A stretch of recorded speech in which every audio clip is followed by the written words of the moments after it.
अस्सलाम वालेकुम first year, कैसे हैं आप सब। उम्मीद करती हूँ खैरियत से होंगे और अपना बहुत ख्याल रख रहे होंगे। आज हमारी किताब का इब्तिदा है, तो इसमें सबसे पहले सूरह बकरा है। नहायत इम्पोर्टेंट है और इसकी फजीलत के बारे में मैं आपको कुछ बातें बता दूँ, और कुछ मैंने लिखी हुई भी हैं स्टिकी नोट्स पे, वो भी आप चेक कर लीजिएगा, ठीक है। और कुछ मैं आपको बता देती हूँ कि इस सूरत में जो सूरह बकरा है,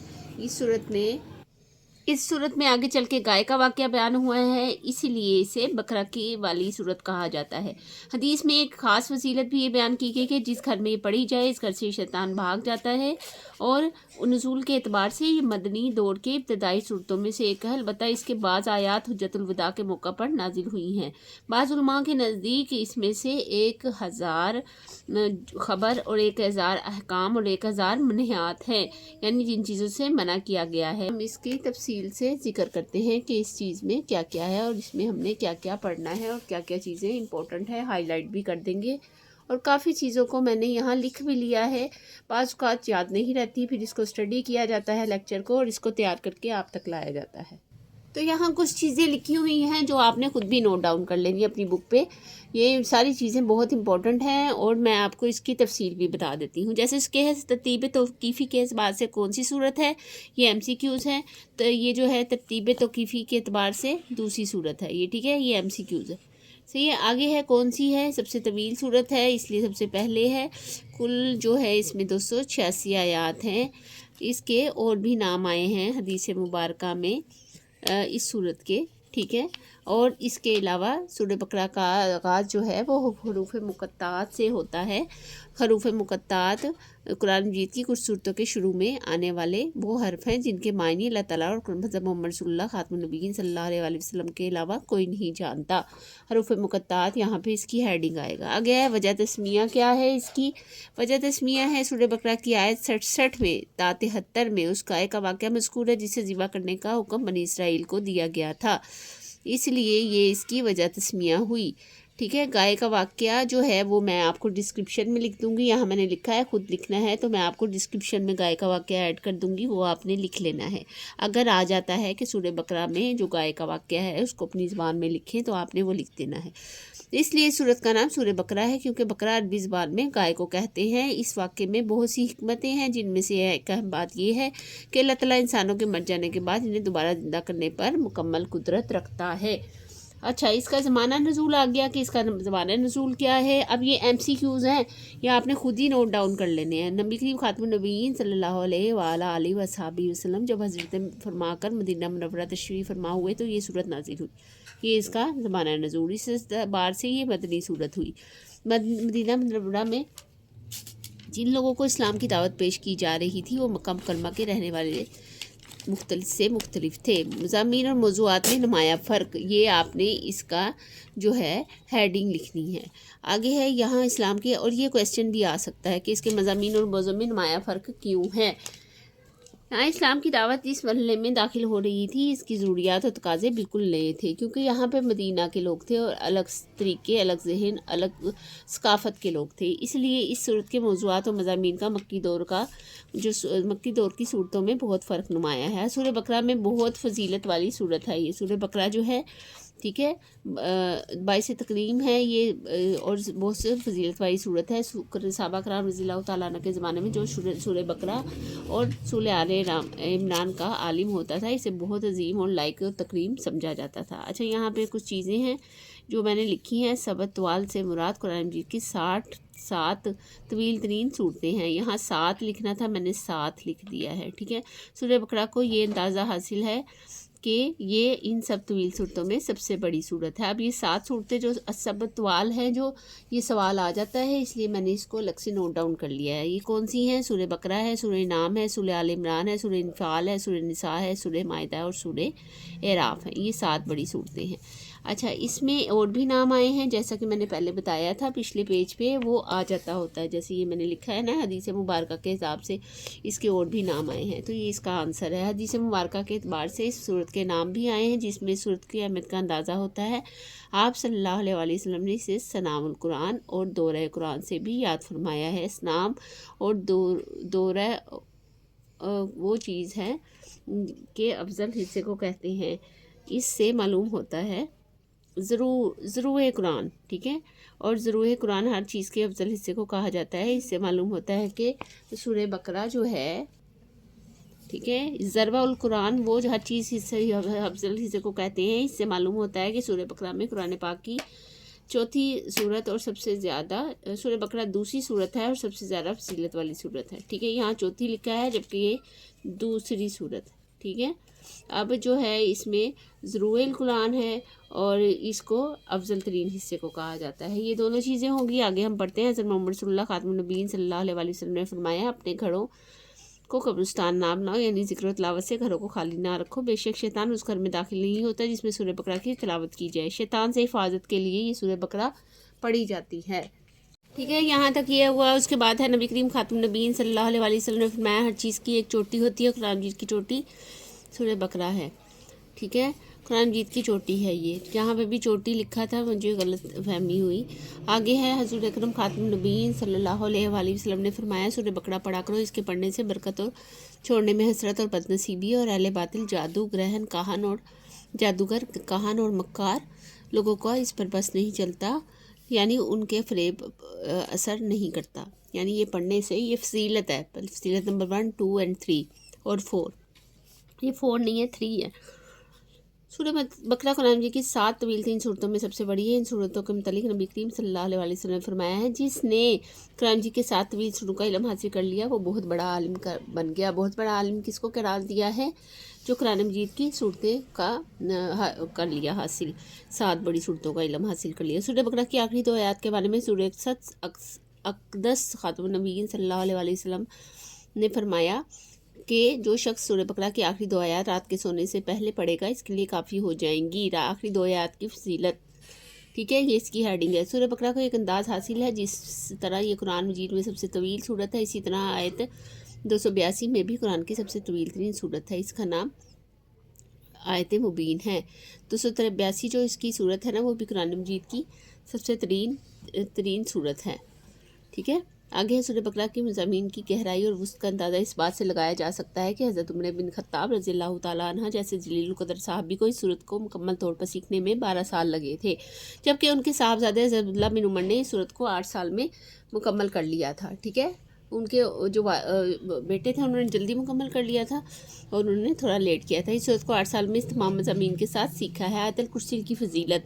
आयतल कुर्सी कुरान मजीद की बहुत बड़ी फजीलत वाली है और तमाम आयतों की सरताज है। सूरह बकरा की आयत नंबर 255 पर यह आयतल कुर्सी है, ठीक है। आगे जो है आयतल कुर्सी का जो बारे में नबी करीम सल्लल्लाहु अलैहि वसल्लम में जन्नत में दाखिल होने का ज़रिया बताया है। जो शख्स फ़र्ज़ नमाज के बाद आयतल कुर्सी पढ़ता है उसे जन्नत में दाखिल होने से सिर्फ मौत ही रोके रखती है। आगे हज़रत मोहम्मद रसूलुल्लाह खातमुन नबीय्यीन सल्लल्लाहु अलैहि वसल्लम ने फरमाया, जब तुम अपने बिस्तर पर जाने लगो तो आयतल कुर्सी पढ़ लिया करो। सुबह तक अल्लाह ताला की तरफ से तुम्हारे लिए एक मुहाफ़िज़ मुकर्रर रहेगा और शैतान तुम्हारे करीब नहीं आ सकेगा। आयतल कुर्सी में अल्लाह ताला की वहदानियत यानी इसके यकता होने को तो बयान किया गया है। इस आयत में अल्लाह ताला की कुदरत और सिफ़ात का भी बयान किया गया है। ये आयतल कुर्सी का मज़मून है। सूरह बकरा और मज़ामीन और अहम नुकात। सूरह बकरा का मरकज़ी मज़मून जो है वो हदायत है, ठीक है। सूरह बकरा के बिल्कुल शुरू में इन लोगों की सिफ़ात बयान की गई हैं जो कुरान मजीद में हदायत हासिल करने की सलाहियत रखते हैं। ये क्या हुआ, ये मुत्तकीन की क्या सिफ़ात बयान की गई हैं, ये सिफ़ात बयान की गई हैं। इस सूरत में वाज़ह किया गया कि जिस तरह पहले अल्लाह ताला ने इंसानों को हिदायत के लिए अंबिया किराम अलैहिस्सलाम के ज़रिए से किताबें भेजता रहा, इसी तरह उसने हज़रत मोहम्मद रसूलुल्लाह खातमुन नबीय्यीन सल्लल्लाहु अलैहि वसल्लम को भी कुरान मजीद के साथ मबूस फरमाया है। ये वाज़ह किया गया कि आप खातमुन नबीय्यीन सल्लल्लाहु अलैहि वसल्लम पर ईमान लाए बगैर ईमान का दावा कबूल नहीं किया जा सकता। लिहाजा इंसानों को हुक्म दिया गया है कि कुरान मजीद और साबिक़ कुरान खातमुन नबीय्यीन सल्लल्लाहु अलैहि वसल्लम पर ईमान ले आओ और उनकी कामिल इताअत करो। अब इसकी जो हेडिंग है यहाँ से यहाँ तक ये है रिसालत मोहम्मदी की अहमियत, और यहाँ से लेकर यहाँ तक इसकी हेडिंग है बासत रसूल, ठीक है। ये आपने याद रखना है। ये मैंने बड़ी सर्च करने के बाद पढ़ने के बाद इसकी हेडिंग्स लगाई हैं। आगे सूरह बकरा की मज़ामीन जो हैं वो तर्ज़ील नुकात की सूरत में बयान किए गए हैं। सूरह बकरा के बुनियादी कायद पहले हेडिंग आएगा, फिर आएगा सूरह बकरा का आगाज़ इस्लाम के बुनियादी कायद यानी तौहीद, रिसालत और आखिरत के बयान से हुआ है। इस ज़बन में इंसानों को 3 किस्म यानी मोमिन, काफिर और मुनाफिक बयान किए गए हैं। हज़रत आदम की पैदाइश। हज़रत आदम अलैहिस्सलाम की पैदाइश का वाक़या बयान फरमाया गया है ताकि इंसान को अपनी पैदाइश का मकसद मालूम हो آیت کا ایک طویل سلسلے میں بنیادی طور پر خطاب یہودیوں سے یہودیوں سے ہے جو بڑی تعداد میں مدینہ منورہ کے آس پاس آباد تھے۔ یہودیوں سے خطاب، یہ آئے گا اس کی ہیڈنگ، ٹھیک ہے۔ اچھا، آگے میں نے ایک اور چیز لکھی ہے، آپ یہ دیکھ لیں کہ قرآن مجید کی سب سے طویل ترین آیات جو ہے وہ آیت 282 ہے، جسے آیت دین قرض کے احکام والی آیت کہا جاتا ہے۔ سیدۃ الآیات، تمام آیتوں کی سردار آیت آیت الکرسی ہے، جو کہ سورہ بقرہ کی آیت نمبر 255 ہے۔ 282 کو جو ہے قرض احکام والی آیات کہا جاتا ہے، یہ آپ نے یاد رکھنا ہے، ٹھیک ہے۔ آگے جو نعمتیں نازل فرمائی، اسی طرح انہوں نے ناشکری اور نافرمانی سے کام لیا، اس کا مفصل بیان ہے۔ پہلے پارے میں حضرت ابراہیم کا تذکرہ، پہلے یہ ہیڈنگ آئے گی۔ پہلے پارے میں قریباً آخر میں حضرت ابراہیم علیہ السلام کا تذکرہ ہے، اس لیے کہ انہیں نہ صرف یہودی اور مسیحی بلکہ عرب کے بت پرست بھی اپنا پیشوا مانتے تھے۔ ان سب کو یاد دلایا گیا ہے کہ وہ خالص توحید کے قائل تھے اور انہوں نے کبھی کسی قسم کا کوئی شرک کو گوارا نہیں کیا تھا۔ اب یہ جو ہے یہاں سے یہاں تک یہ 7 آنسر ہے کوشچن کا، یہ بھی میں نے لگایا ہوا ہے، لیکن پھر بھی میں یہ آپ کو بعد میں بتاؤں گی۔ اسی زمن میں بیت اللہ کی تعمیر اور اسے قبلہ بنانے کی موضوع ذہن بحث آیا رہا ہے۔ حضرت ابراہیم علیہ السلام کی ایک اور خصوصیت بیت اللہ کی تعمیر اور مسلمانوں کا قبلہ اول بنانا ہے، یہ خصوصیت ہے حضرت ابراہیم علیہ السلام کی۔ یہ شارٹ کویسچنز ہیں جو میں نے الگ سے لکھے ہیں اور آپ کو خاص طور پہ بتا رہی ہوں، وہ شارٹ آنسر کویسچنز ہیں، اس میں الگ سے آنسر کویسچنز شارٹ نہیں دیے گئے، ٹھیک ہے، یہ آپ نے یاد رکھنا ہے۔ چیپٹر کے اینڈ میں جو دیے گئے ہیں وہ الگ ہیں، جو انر میں نہیں ہیں، انر میں سے آئیں گے وہ میں آپ کو بتا رہی ہوں، ٹھیک ہے۔ آگے ہے انفرادی اور اجتماعی زندگی سے متعلق احکام۔ مسلمانوں کی انفرادی اور اجتماعی زندگی سے متعلق بہت سے احکام بیان فرمائے گئے ہیں اس صورت میں، جن میں عبادات سے لے کر معاشرت، خاندانی امور، حکمرانی سے متعلق بہت سے مسائل ہیں۔ آگے ہے سود کی مذمت، اس کی ہیڈنگ۔ سورہ بقرہ میں جن برائیوں کی سخت مذمت کی گئی ہے ان میں سے ایک سود ہے۔ سورہ بقرہ میں سود کو اللہ تعالیٰ نے اور حضرت محمد صلی اللہ علیہ وسلم کے خلاف جنگ جہاد قرار دیا گیا ہے۔ آگے ہے سود ایک معاشرتی برائی ہے جس کی وجہ سے معاشرہ غربت، سستی، فضول خرچی اور تنگ دلی کا شکار ہو جاتا ہے۔ سود کی وجہ سے امیر اور غریب کے درمیان فرق پڑتا ہی جاتا ہے۔ سود ادا کرنے والے مجبور لوگوں کئی بار خودکشی جیسا بڑا گناہ کر بیٹھتے ہیں۔ یہ یہاں تک ہوا مکمل۔ آگے ہے علمی اور عملی نکات۔ علمی عملی نکات میں ہے سورہ بقرہ کے مطالعے سے جو علمی اور عملی نکات معلوم ہوتے ہیں ان میں سے چند درج ذیل ہے۔ ایمان کا اظہار، یہ اس کی ہیڈنگ ہوگی، عمل سے ہوتا ہے جس میں اولین عمل نماز ادا کرنا ہے۔ گمراہی کا سبب کیا ہے؟ اللہ تعالیٰ نے ان لوگوں کو گمراہ کرتا ہے جو اللہ تعالیٰ کے عہد کو توڑنے، قطع رحمی، رشتہ داروں سے بلا سلوک کرتے ہیں اور زمین پر فساد فرماتے ہیں یا فساد برچاتے ہیں۔ شیطانی طرز عمل، اللہ تعالیٰ کے حکم کی خلاف ورزی اور تکبر کرنا شیطانی طرز عمل ہے۔ آگے ہے انسان کی عظمت اس بات میں ہے کہ بھول یا خطا ہو جائے تو فوراً توبہ کر لے۔ ایمان والوں کا شیوا، یہاں پہ کی لکھ دیا آپ نے، کا شیوا، مشکلات اور مصائب میں صبر و نماز کے ذریعے سے اللہ تعالیٰ کی مدد حاصل کرنا ایمان والوں کا شیوا ہے۔ آگے پھر ہے موت کی فکر، صاحب ایمان ہونے کی علامت ہے۔ اعلیٰ مقام اور مرتبے پر فائز ہونا، سعادت اور فضیلت کا حصول محنت اور قربانی کا تقاضا ہے۔ اللہ تعالیٰ اپنے نیک بندوں کو آزمائش و امتحان سے گزار کر اعلیٰ مرتبے سے نوازتا ہے۔ ایمان اور عقیدے کا معیار، صحابہ کرام کے ایمان اور عقیدے کا معیار اور مثالی نمونہ کہا گیا ہے۔ اہل کتاب کا رسالت سے انکار، حضرت محمد صلی اللہ علیہ وسلم خود کو پہچانتے تھے، اہل کتاب بھی پہچانتے تھے اور آپ خاتم النبیین صلی اللہ علیہ وآلہ وسلم رسول بالحق ہے، لیکن حسد اور اناد کی وجہ سے جانتے بوجھتے ہوئے انہوں نے آپ خاتم النبیین صلی اللہ علیہ وآلہ وسلم کی رسالت کا انکار کر دیا۔ بندہ اگر دیکھے، بندے کی کامیابی کا راز، بندہ اگر دیکھنا چاہے کہ اللہ تعالیٰ اسے کتنا یاد رکھتا ہے تو وہ دیکھے خود اللہ تعالیٰ کا کتنا ذکر کرتا ہے، اور جو اللہ تعالیٰ کا ذکر کرتا ہے اللہ اس کو یاد رکھتا ہے، یہی بندے کی کامیابی ہے۔ ایمان کامل کی علامت جو ہے، ایمان کامل کی علامت یہ ہے کہ بندہ سب سے بڑھ کر اللہ تعالیٰ سے محنت کرے، محبت کرے۔ دعا کی قبولیت، اللہ تعالیٰ دعا مانگنے والوں کی دعا ضرور قبول کرتا ہے۔ نیک لوگوں کی دعائیں دنیا برست صرف دنیاوی چیزیں کی دعا کرتے ہیں اور آخرت میں نعمتوں سے محروم ہوں گے، جبکہ نیک بندے دنیا اور آخرت میں بھلائی کی دعائیں مانگتے ہیں۔ اللہ تعالیٰ مال خرچ کرنے کی ترتیب، اللہ تعالیٰ نے مال خرچ کرنے کی یہ ترتیب بتائی ہے کہ پہلے والدین، رشتہ داروں، پھر دیگر حاجت مندوں پر خرچ کیا جائے۔ لا علمی اور ناقص علم، انسان اپنی لا علمی یا ناقص علم کی وجہ سے فائدے کو نقصان اور نقصان کو فائدہ سمجھتا ہے۔ اجتماعی بزدلی، دنیا میں کوئی چیز ये जिस कौम में इज्तिमाई बुज़ली आ जाए वो ज़वाल और हलाकत से नहीं बच सकती। जबर व ज़बरदस्ती, दीन में कोई जबर नहीं है, यानी दीन कबूल कराने पर कोई किसी किस्म का ज़बरदस्ती और जबर नहीं है। आगे है नेकी ज़ाया करना, एहसान जतलाने, दिखावा करने और तकलीफ़ पहुँचाने से नेकी ज़ाया हो जाती है। कर्ज़ के मामलात को तहरीर में लाने और उन पर गवाह बनाने की तलकीन फरमाई गई है। मुफलिसी और तबाही, सूद से हासिल होने वाले माल में बरकत नहीं होती, इसका अंजाम तबाही और मुफलिसी होता है।